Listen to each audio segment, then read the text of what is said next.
Vamos lá, queridos, vamos trilhar uma caminhada nessa noite, pensando o que implica a minha caminhada cristã. Você é um cristão, ok? Eu sou um cristão. Somos considerados, o Brasil, uma das maiores nações cristãs do planeta. Até a década de 90, nós éramos a maior nação católica do mundo. Hoje nós não somos considerados a maior nação católica, porque o índice de evangélicos cresceu muito nesse país e outros segmentos religiosos. Agora, a pergunta sempre que faço é: o que o Brasil ganhou com isso? O que é o evangelho? O que é a minha vida cristã? O que é a sua vida cristã? A gente pensa às vezes num projeto de vida cristã, e nós temos uma teologia no Brasil baseada na teologia da prosperidade, na teologia da libertação, na teologia da cura, na teologia do triunfalismo, e nós não sabemos lidar com a nossa fé e as adversidades que acontecem no mundo temporal e atemporal. Jesus não nos enganou. Ele não disse que todos os nossos problemas estariam resolvidos e que nós teríamos uma supremacia em cima dos problemas, acima dos problemas sociais, por termos confessado a Ele como Cristo Senhor e Salvador. Ao contrário, Ele disse que no mundo eu e você teríamos aflições. E Ele não está falando para os ímpios, Ele está falando para os seus seguidores. Então, eu e você, não estou fazendo uma defesa da teologia do sofrimento, mas as agrúrias e a agonia, o sofrimento do mundo também nos atinge. A dificuldade que nós temos em lidar com isso faz com que nós entremos então em um conflito existencial e espiritual e buscamos o misticismo exacerbado para justificar uma coisa que Jesus disse que era naturalmente parte da nossa caminhada. Então, o que implica a caminhada cristã? Escolhi um texto que está em Gênesis capítulo 5, versículo 24. Se você puder ler aí no texto. Diz assim o texto, Gênesis 5, 24. Vamos ler juntos? Enoque andou com Deus e não apareceu mais, porquanto Deus o tomou. É lógico que eu sou da linha da teologia que acredito na literalidade do texto. Para mim esse texto não é um texto emblemático, nem um texto figurativo. Na verdade, Deus arrebatava, assim como Ele arrebatou Enoque, Ele arrebatou Elias também, e quiçá alguns dizem que Ele arrebatou Moisés também, porque ele não entrou na terra prometida. Mas, trazendo para o nosso texto, a ênfase aqui é a decisão de Enoque. Em um mundo não diferente do nosso, ele tomou uma decisão de manter um relacionamento com Deus. Andar com Deus implica em relacionamento, onde há uma função simbiótica. Você sabe por que muita gente nasceu no lar evangélico, muita gente que entrou para a igreja e ele não se desenvolve, ele não cresce na fé? Porque ele tem uma caminhada com a igreja, ele tem uma caminhada com a religião, ele não tem uma caminhada com Deus. A única forma que eu tenho de vencer a minha natureza, que contrapartida gosta de coisas que são contrárias ou antagônicas à vontade de Deus, a única forma de eu vencer as deficiências da minha natureza humana, ou de resistir às pressões da sociedade, é andando com Deus. Agora a pergunta que eu faço, querido: eu sei que você anda bem com a Cibapa, senão você não estaria aqui. Eu sei que você anda bem com a rede Movem. Eu sei que você anda bem com a rede Atos. Eu sei que você anda bem com a rede Viva. Eu sei que você anda bem com o seu ministério. Você faz uma coisa fantástica aqui. Eu sei que você faz bem tudo que diz respeito a Deus. Mas a pergunta é: você anda com Deus? Porque Deus, agora seja forte que eu vou dizer, Deus não é nada disso aqui. Eu posso cantar aqui sobre Deus e não andar com Deus. Eu posso tocar ali e não andar com Deus. Eu posso trabalhar ali na câmara e não andar com Deus. Eu posso pregar aqui e não estar andando com Deus. Mas o que nos faz sermos a gente que faz diferença lá fora não é o quanto eu sou inteligente, é o quanto eu tenho uma caminhada relacional com Deus. Enoque não poderia fazer parte do mundo porque ele sabia que não era do mundo. A pergunta para mim e para você é: eu sei, você sabe que nós não somos desse mundo, ou nós gostamos de ser deste mundo e nos encantamos com o que este mundo nos oferece, até mesmo porque nós habitamos em parte elitizada do plano diretor de Palmas, porque nós não temos tantas carências que a maior parte da população brasileira tem. Quando você olha Gênesis capítulo 17, versículo 1, veja o que é que diz o texto sagrado, Gênesis 17, 1. Quando Abrão tinha 99 anos, apareceu-lhe o Senhor e lhe disse, vamos ler juntos? Eu sou o Deus Todo-Poderoso, anda em minha presença.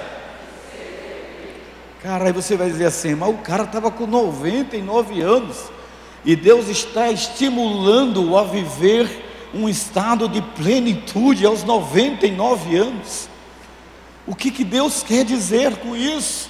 Nós aprendemos no seminário de batalha espiritual, ou de seminário de liberdade espiritual aqui, que quando Deus formou a mim e a você, e disse, seja feita alma vivente, Deus nos deu mais do que Ele deu a todos os outros animais. Deus nos deu a oportunidade de termos uma relação com Ele, ou seja, uma relação espiritual. Agora, será que Deus bebeu? Será que Deus cheirou alguma coisa? Porque Ele está dizendo que eu e você podemos ser perfeitos. Anda na minha presença e ser perfeito. Eu lembro de uma brincadeira que a gente fala assim, não, esse texto aqui deve ter sido um acréscimo. Não acréscimo não. Eu acredito que as deficiências da nossa alma, eu acredito que os nossos cacuetes, as nossas vicissitudes, as nossas deficiências e as lacunas que preenchem, que não entram, que estão inerentes à nossa alma, elas são preenchidas quando nós mantemos um relacionamento com Deus. Senão a gente tem que parar de orar, a gente tem que parar de adorar, a gente tem que parar de celebrar, porque na verdade nós estamos fazendo apenas coisas solenes. A pergunta para mim e para você, querido, é: em que a caminhada cristã implica? Salmo capítulo 1, versículo 1 nos diz assim, vamos ler juntos? Bem-aventurado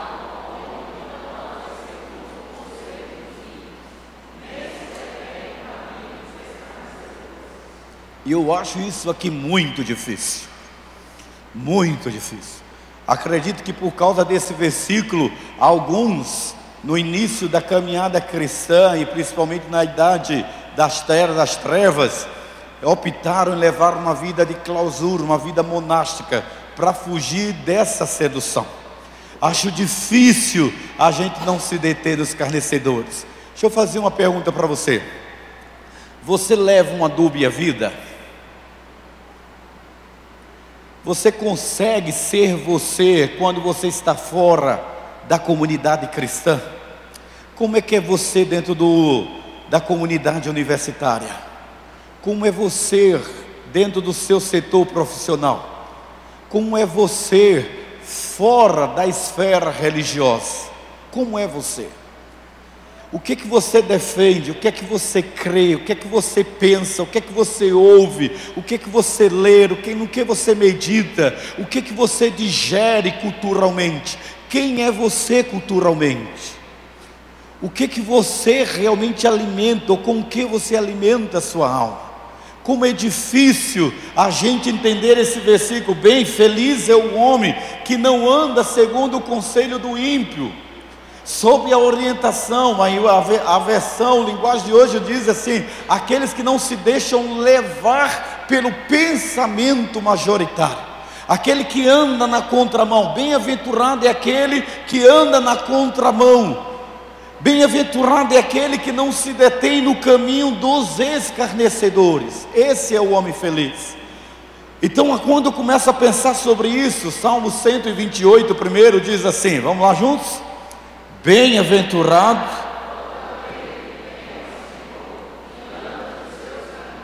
sublimação. A vida cristã não é uma vida de êxtase.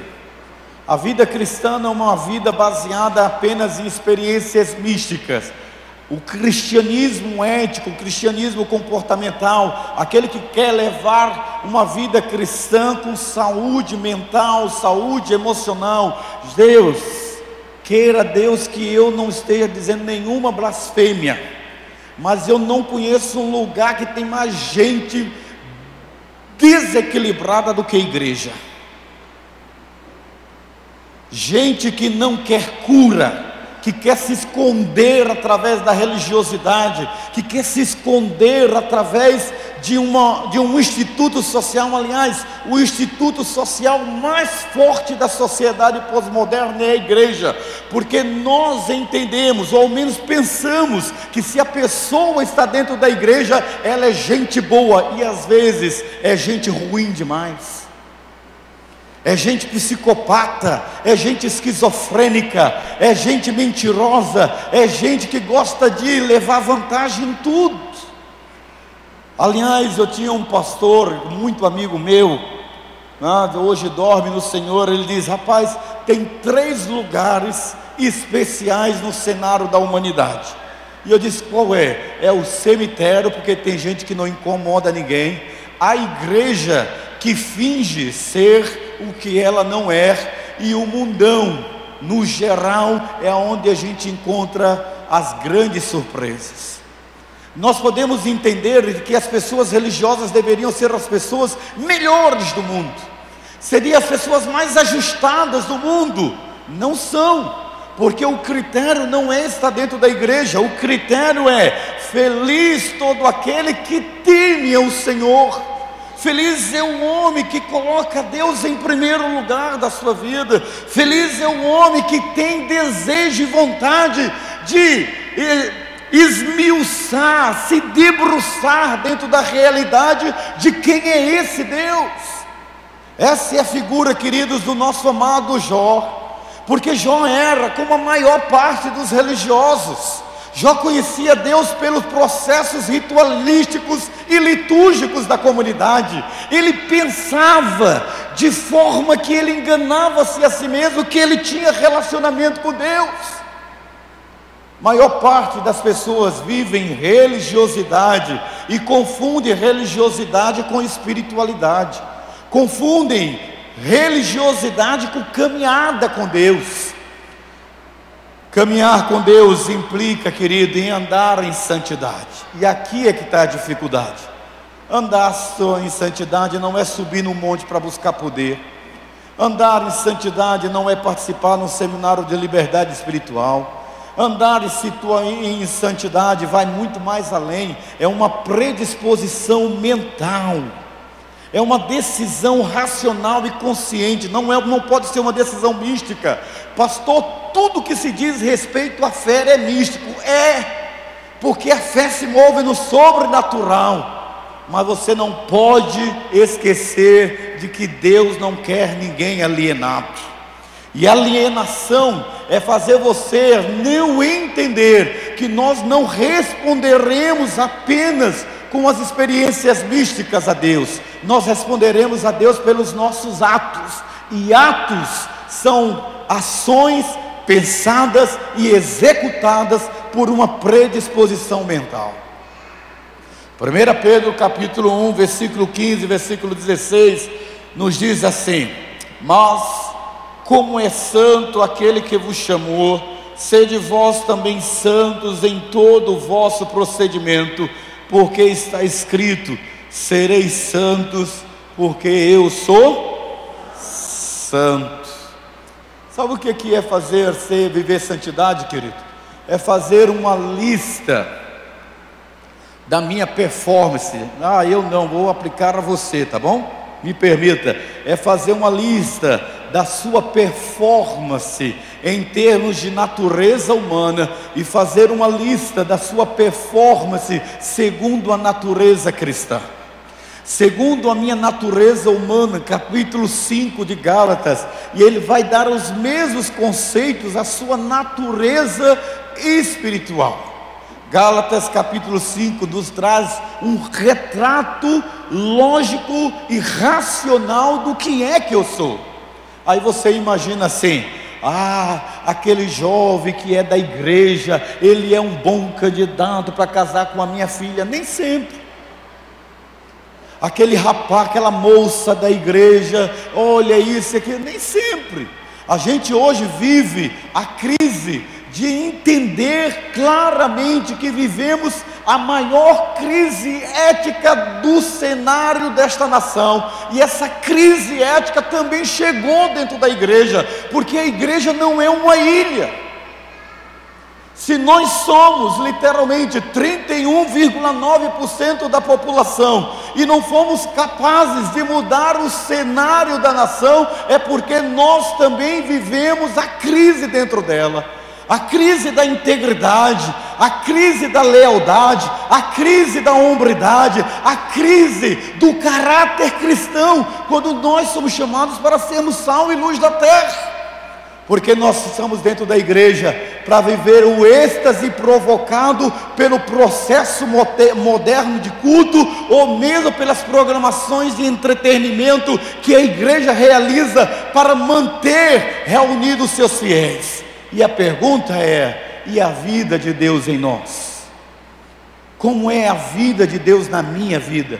Como é a vida de Deus na sua vida? Como é o meu relacionamento com Ele? Como é o meu momento a sós com Deus? Pedro está dizendo: seja santo, como é santo o vosso Deus, todos no vosso procedimento. Veja a palavra que está dizendo aí em 1 Pedro 1, 15, 16, volta lá e diz assim: procedimento. Está falando aí de ética. Queridos, eu acho que Deus não está respondendo às nossas orações,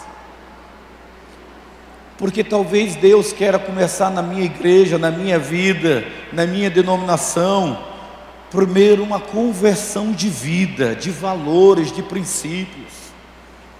Nós temos cristãos que defendem o aborto dentro da nossa igreja. Nós temos cristãos que defendem a homossexualidade, a relação homoafetiva dentro da nossa igreja. Nós temos teólogos dentro da nossa igreja, teólogos populares, que defendem o universalismo dentro da igreja, achando que toda pessoa, se ela for bom, vai para o céu.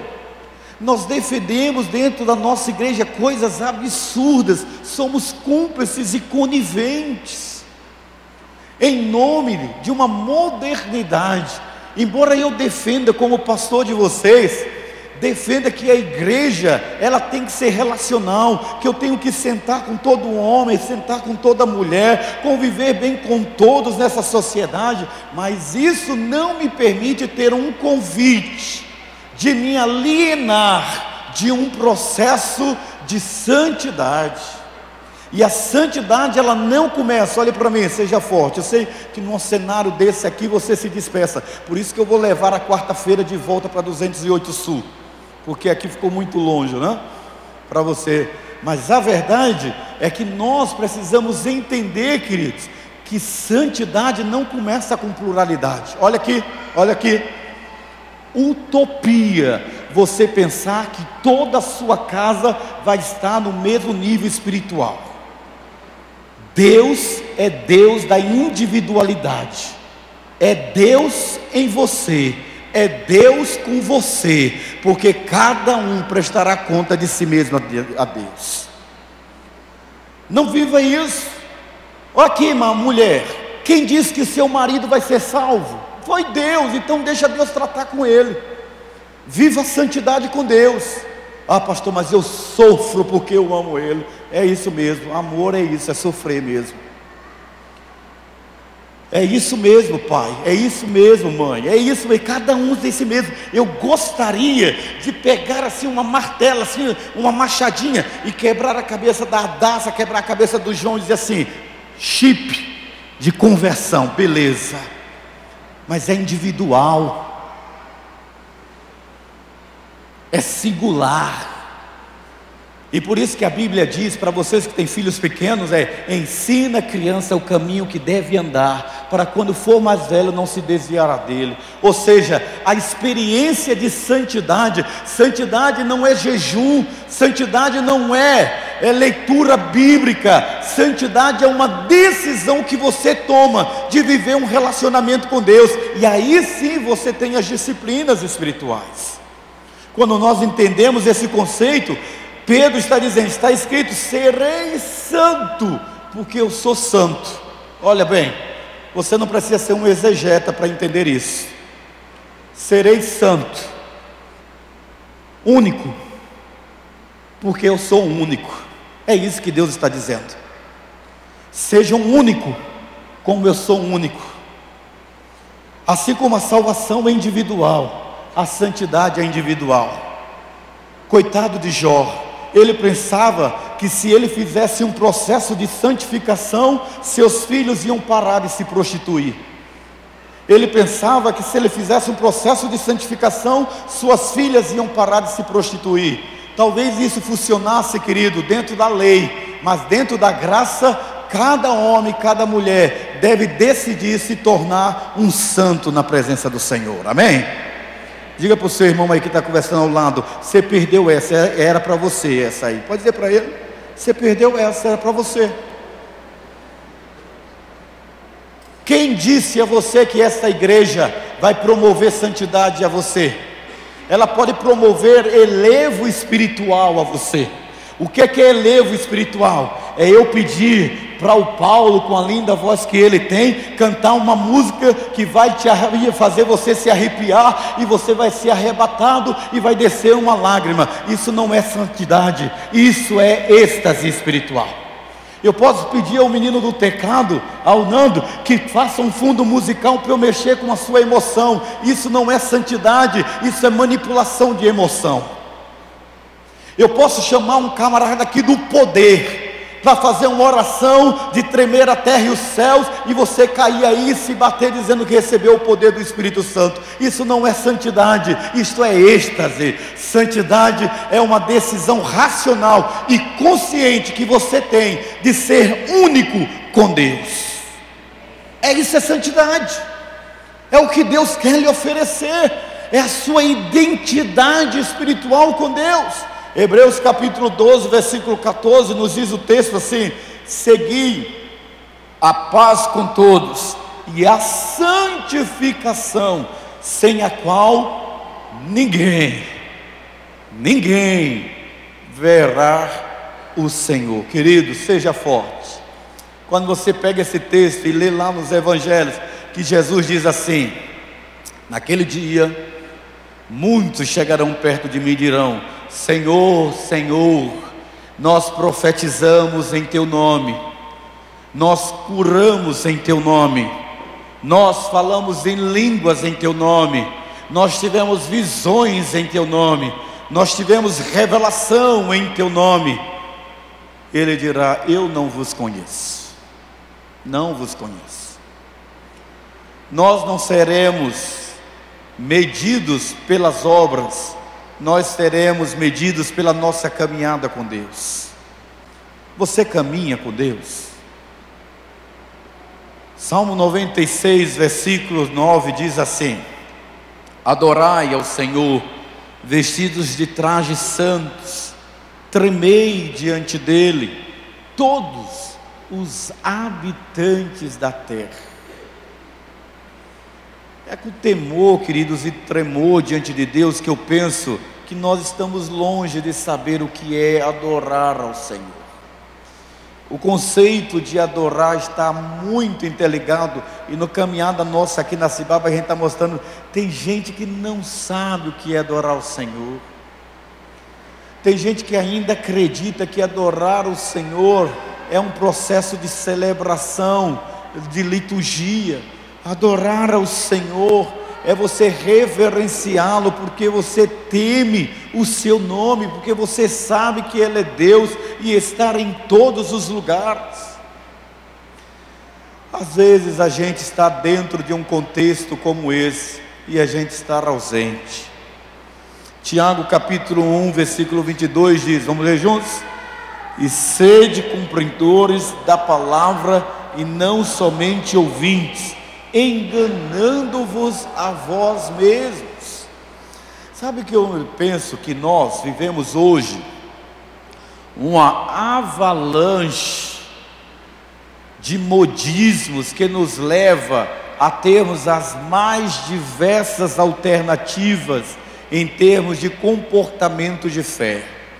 Você tem o humor gospel, e quase que eu entrava por essa linha, mas Deus me salvou, que é o pastor engraçado, o pastor que faz você rir, o pastor que faz você dizer assim, esse é o pastor que eu quero. Você tem o pastor do exorcismo, você tem o pastor do liberalismo teológico, mas o que vai permanecer é a palavra.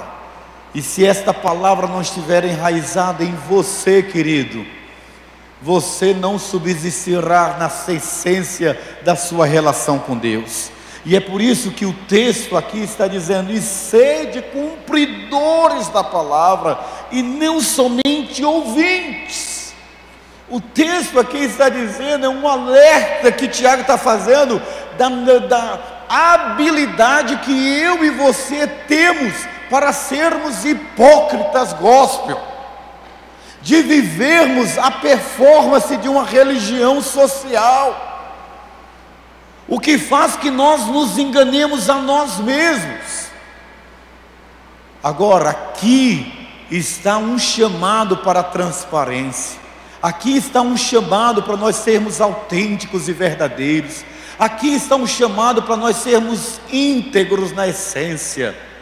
Às vezes eu não sei você, mas às vezes eu tenho uma sensação de crise. Você sabe que você senta na cama e você pergunta para Deus, Senhor, vale a pena o que eu estou fazendo? Vale a pena viver o que nós estamos vivendo? Ou propondo às pessoas viver? Mas quando a gente se depara com esse chamado, o chamado é, não enganando-vos a vós mesmos. Eu não preciso de Satanás para me enganar, eu não preciso acreditar em demônios para me enganar, eu não preciso de uma hierarquia demoníaca para justificar a superficialidade de fé. Agora tem uma coisa bacana, é que quando Deus nos escolhe, e Ele não desiste de nós, quando nós não aprendemos pela liberalidade, nós aprendemos pelo sofrimento. Porque nós não fomos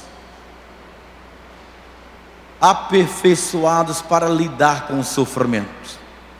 Esses dias eu estava sentado com um pastor de origem oriental, e ele contando como os orientais sabem lidar com o sofrimento, e nós ocidentais não sabemos, especificamente o brasileiro. E nós que fomos antes católicos, apostólicos, romanos, nós atribuíamos o sofrimento à penalidade divina e não à causalidade das nossas obras. E nós aceitamos Cristo, entramos para a igreja evangélica e achamos que todo sofrimento tem origem de satânica.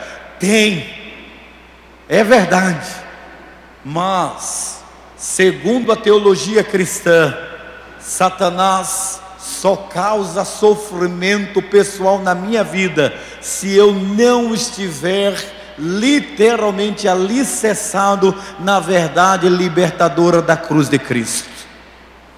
Porque em Cristo todo sofrimento tem uma justificação, em Cristo todo sofrimento tem um propósito, em Cristo todo sofrimento recebe a graça, em Cristo todas as coisas contribuem para o bem daqueles que amam e confiam no Senhor. Sem Cristo, o sofrimento te leva ao suicídio. Sem Cristo, o sofrimento te leva ao abandono da fé. Sem Cristo, você procura a causalidade e a culpabilidade do sofrimento, eximindo-se de qualquer responsabilidade. A Bíblia nos exorta a sermos cumpridores da palavra e não apenas ouvintes, enganando-vos. Olha o que é que diz o texto, veja lá: enganando-vos a vós mesmos. O texto não está falando aqui de um demônio, o texto não está falando aqui de uma atmosfera espiritual. Seja forte com o que eu vou dizer. O texto está falando de uma falta de uma fé sincera e verdadeira. Como você olha para o espelho, olha aqui para mim, se olha para o espelho, e tem dias que você se acha a pessoa mais bonita do mundo, e tem dias que você se acha a pessoa mais feia do mundo, dias em que você está disposto a se arrumar, e dias que você não está disposto a se arrumar. Assim é o homem que olha na palavra de Deus, medita na palavra, lê a palavra de Deus, não medita, ele logo se esquece. É o que Tiago está dizendo. A palavra de Deus, ela não é para ser lida, ela é para ser encarnada. Ela não só é para você aprender, mas a aprender o conhecimento de você. As pessoas transformadas e que vivem uma santidade real com Deus, geralmente elas não estão nos grandes movimentos místicos, elas são serenas e equilibradas, porque elas entenderam: medita na minha lei dia e noite, para fazer cumprir tudo quanto nela está escrito, então farás prosperar o teu caminho. Você sabe o que significa isso, querido? Significa que lâmpada para os meus pés é a palavra do Senhor, e luz para os meus caminhos. Eu tenho tanto medo. Pensa, o meu maior medo como pastor é de ter uma igreja numerosa, grande, mas uma igreja frívola, uma igreja de pecado, e pecado encoberto, porque pecado encoberto faz com que nós não prosperemos.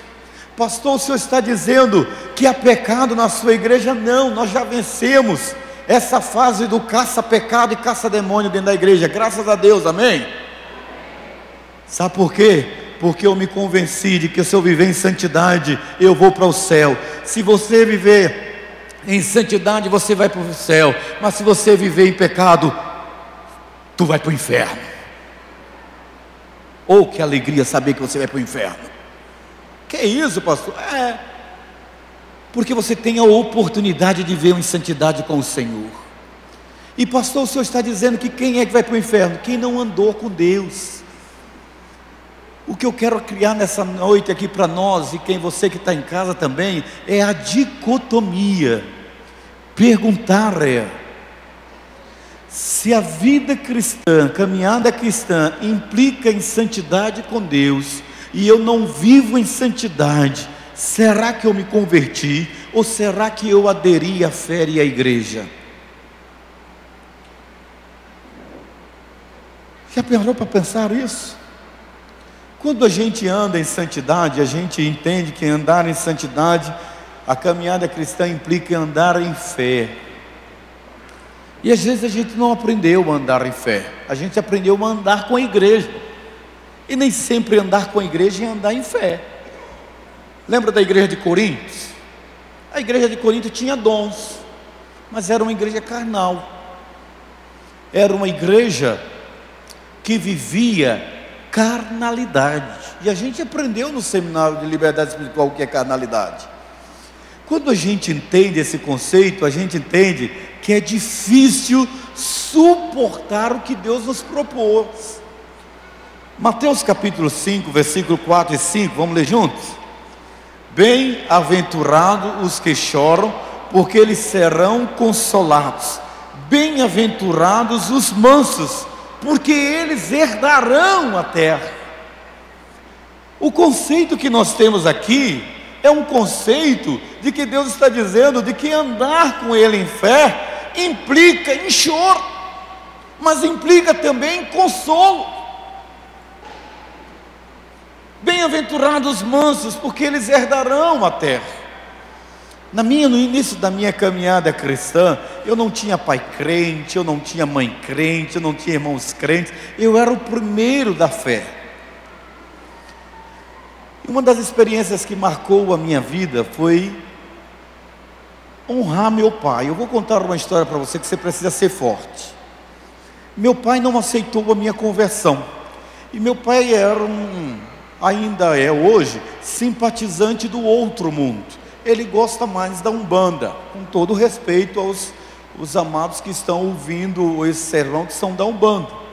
Mas abraçar a fé evangélica, para o meu pai, foi uma afronta muito grande, porque a minha mãe era católica, apostólica romana, seguidora, discípula, devota de São José Tadeu, e meu pai, devoto de Preto Velho. Quando eu me converti, meu pai decidiu de que quem iria comprar todos os materiais que ele precisava para os banhos era eu. Eu que tinha que fazer isso. Eu tinha duas alternativas. Uma é pisar o pé e dizer para o meu pai que eu não iria fazer aquilo e quebrar o princípio da honra, ou me submeter e acreditar que o Espírito Santo de Deus iria fazer alguma coisa. Graças a Deus eu tive uma mãe na fé madura, e a irmã Cláudia, junto com a irmã Fagundes, disse assim: meu filho, nós vamos orar, e Deus vai incomodar seu pai, de tal forma que ele não somente vai parar de pedir a você de ir comprar os produtos para os trabalhos dele no terreiro, como também ele vai lhe pedir perdão. Vamos. E todos os dias pela manhã, como na Cibapa tem, às 6 horas da manhã, nós estávamos na Igreja Batista Peniel, nós orávamos a Deus, e meu pai insistia. Isso levou meses, até que ele começou a não mandar mais eu comprar nada. E eu ia chorando todas as vezes que eu ia comprar, com o meu temperamento. Meu temperamento é o mesmo do meu pai, o mesmo. Então nós sempre batemos de frente com o outro. Se ele era flamenguista, graças a Deus eu era botafoguense, né? Se ele torcia pelo Sergipe, eu torcia pelo Confiança. Se ele gostava de azul, eu queria o vermelho. Ele era naquela época MDB, da direita, eu era da esquerda, PCdoB. Graças a Deus também o Senhor me libertou. Amém? Então, queridos, era contra. Então eu tinha que bater de frente com meu pai. Mas esse texto, olha para mim, esse texto diz: bem-aventurados que choram, porque serão consolados, e bem-aventurados são os mansos, porque herdarão a terra. Deus estava querendo formatar no meu coração a dependência do Senhor. A coisa mais difícil em andar em fé é você negar-se a si mesmo, fazer mortificar a sua natureza e deixar nascer aquele que é Senhor da sua vida em você. Mas Deus quer isso.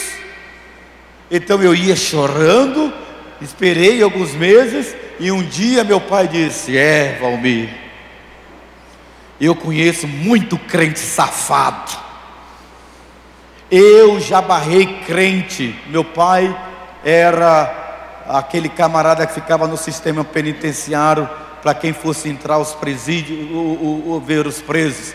E ele pegava gente que se infiltrava no grupo dos crentes para levar droga ou levar arma, gente que escondia droga dentro da Bíblia, cortava a Bíblia, gente que ia lá. E ele assim: eu conheço muito crente safado, pilantra, mas tu é crente, meu filho. Isso é bom demais, sabe por quê? Olha para mim, seja forte. Quem realmente sabe se você é um crente ou você é um crentinho é quem mora com você. Aqui eu acho que todo mundo é crente. Eu estou vendo até as auréolas por cima, ó.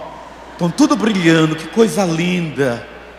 Luz. Mas quem mora com você é quem sabe se você é o que você socialmente apresenta ser. É assim. Então, na verdade, nosso andar com fé não tem nada a ver com o misticismo, e tem, mas é uma predisposição racional. Romanos capítulo 2 diz: rogo-vos pela compaixão de Deus, que apresenteis os vossos corpos como sacrifício vivo, santo e agradável a Deus, que é o vosso culto racional. Paulo está dizendo que a fé que Deus aceita não é o momento do misticismo. Sabe quando você está dizendo, chorando aos prantos aqui na frente, aí Deus diz: deixe passar a emoção. Ele está sobre o momento da emoção, não vou levar em consideração. Mas quando Deus sabe que nós estamos na palavra, pela palavra, em entendimento na palavra, sem o foco das luzes, Ele diz literalmente que aceita a nossa oferta. Eu não sei se você é Caim ou se você é Abel, mas Deus aceitou a oferta de Abel, que em termos de material apresentado, não era para Deus aceitar. Por quê, pastor?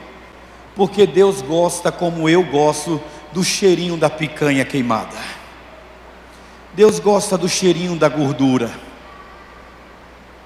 Deus gosta, sobe suave a narina dele. Eu estou até sentindo o cheirinho da picanha subindo, ó. Entendeu? Deus gosta disso. Caim veio e trouxe para Deus uma oferta. Abel trouxe também uma oferta. Por que Deus aceitou de um e rejeitou de outro? Por causa da intenção do coração. Aqui, a intenção do seu coração é que determina a aprovação ou a reprovação de Deus com relação a você.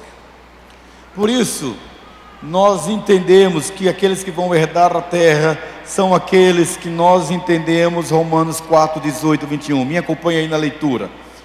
O qual em esperança creu contra a esperança, para que se tornasse pai de muitas nações, conforme o que lhe fora dito, assim será a sua descendência. E sem se enfraquecer na fé, considerou o seu próprio corpo já amortecido, pois tinha quase 100 anos. O amortecimento do ventre de Sara, contudo, à vista da promessa de Deus, não vacilou por incredulidade, antes foi fortalecido na fé, dando glória a Deus e estando certíssimo de que o que Deus tinha prometido também era poderoso para o fazer. Queridos, olhe para mim. Talvez você ache que o maior trabalho de Satanás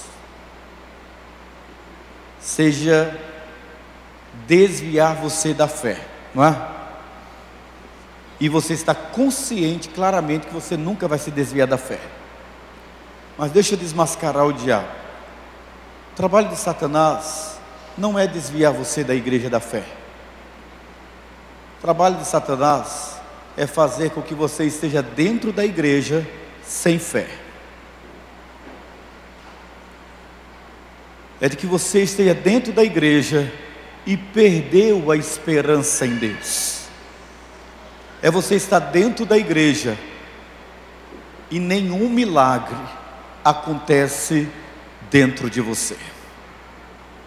Esse é o trabalho de Satanás.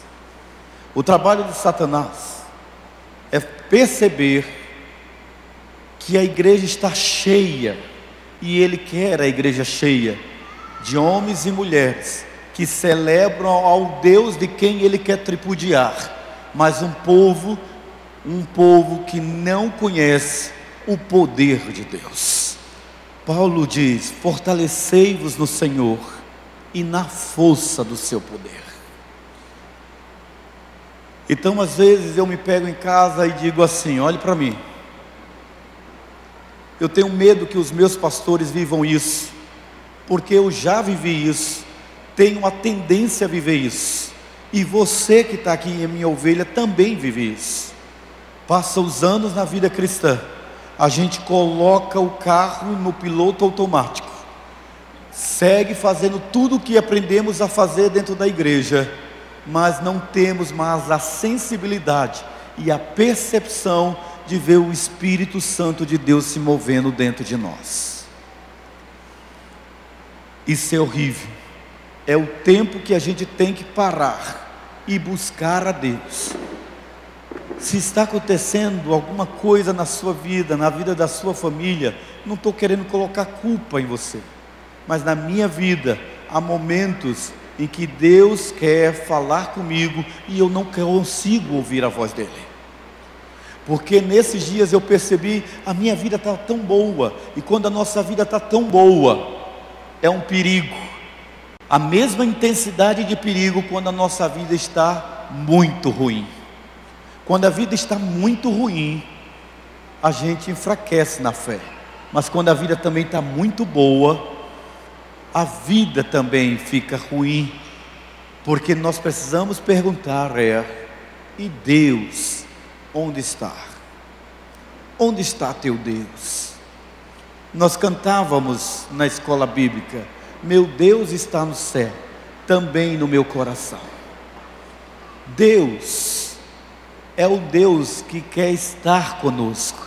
Eis que estou convosco todos os dias, até a consumação dos séculos.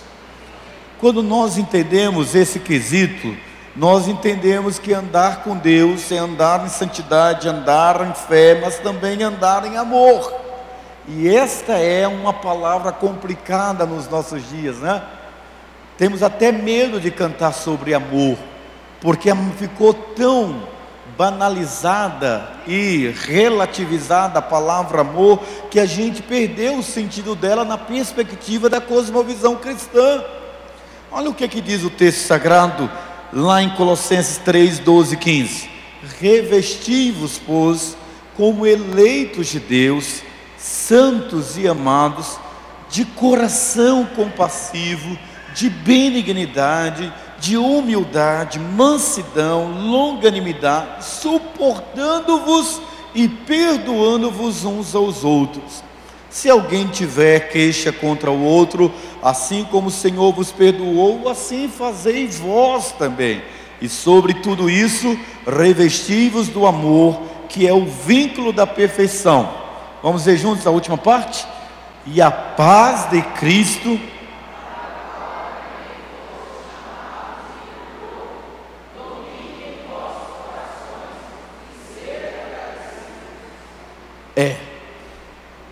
você ainda não vai morrer se você não atingiu esse patamar.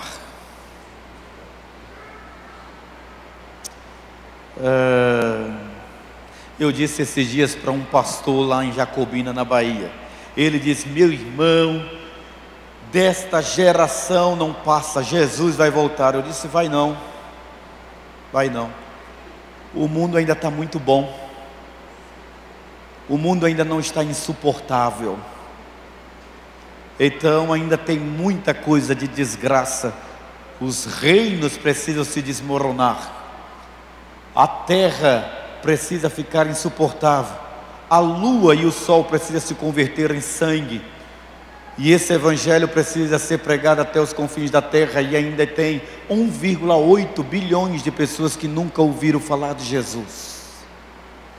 Então Jesus não vai voltar, mas eu tenho uma palavra boa para você: você vai morrer, e aonde você vai passar a eternidade. E ele olhou para mim e disse assim: mas você é otimista, né, Valmir? Eu falei: sou otimista, porque Deus não me permite dizer qual é o dia que você vai morrer, mas pode ser hoje à noite. Você não sabe quando você vai morrer, você não sabe quanto tempo você vai viver, e nós não estamos preparados para morrer, nem para lidar com a morte, porque na minha e na sua cabeça, a morte ainda é punição.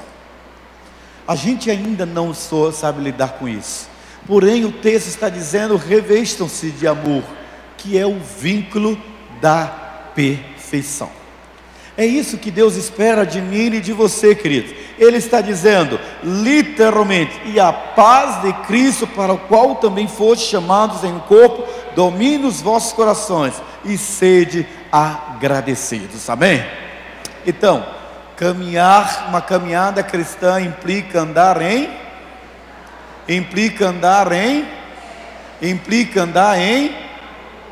vão e viva dessa forma. Amém? Fique em pé.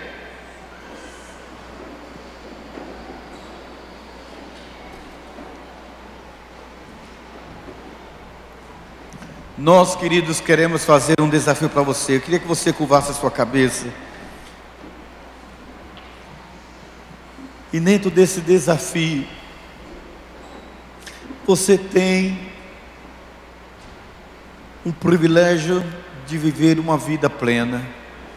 O Senhor Jesus diz: eu vim para que vocês tenham vida e vida em abundância. Não fostes vós que me escolhestes a mim, mas eu escolhi você, para que você vá e dê fruto e o vosso fruto permaneça. Agora não tem essa palavra como depressivo.